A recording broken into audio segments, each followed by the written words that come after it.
Like, can we stop actually pinning Nasty C and A Reece against each other so oftenly? I'm gonna tell you guys my personal reasons why we should stop doing this, but I just needed to say that this whole trend of pinning these two guys against each other is really getting old. I feel like ever since J. Cole released Middle Child, like that actually changed my whole perspective of pinning rappers against each other or me giving into these rappers' beefs as a fan. And now me actually feeling like I have to be against this person and their fans just because I support those artists. Like, that's actually a really redundant mindset. And the biggest indicator to me that this whole trend needs to end is through the fact that a lot of people were saying that Nasty C was planning to release his albums close to A Reece, so he announced his album close to A Reece because he wants to affect A Reece's numbers. A type of narrative similar to that was spreading around, and I really see it as a testament to how little a lot of people know about the music industry. Because for somebody to actually release their album, especially on a major record label like Def Jam, you don't just decide whenever you want to release it. You don't just wake up one morning and just say, okay, I want to release it tomorrow or next week. That's really not how it works. These things are planned months before. So for somebody to think that Nasty would just release an album close to Aries just to affect his numbers, no, that's impossible. I remember I went through this whole situation when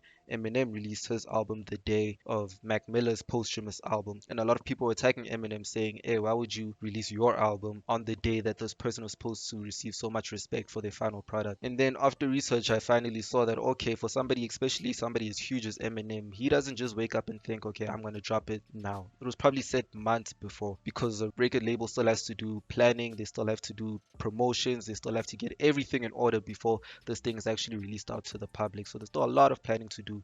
So there's no spontaneous decision making. And the most crazy thing about this whole trend of pinning these rappers against each other is that you never really know who the culprits are, because as far as the average listener goes, I can guarantee a lot of Aries fans are a lot of Nasty C's fans and vice versa. A lot of people support both of these artists. So it's only really just the stands, it's only really just the die-hard fans, the ones that'll go on Twitter and create a fan account for Aries or Nasty C. It's only those people that are really pushing this narrative so hard that, hey, this guy's better than you have to stay in your lane or whatever. And now this next reason is very subjective, is really my opinion, but it's really hard to compare these two types of artists because in my individual opinion, now this is just my opinion, I'd really say that they're equally good, honestly, because they both have mastered the art of creating a banger for the clubs and just deep lyricism that'll make you think and reflect about life. They both do those types of rap really good. And I, as an individual, find it really hard to actually say which is better than whom. And when I say that, I mean objectively, because on a personal level, I definitely know whose music I personally resonate with.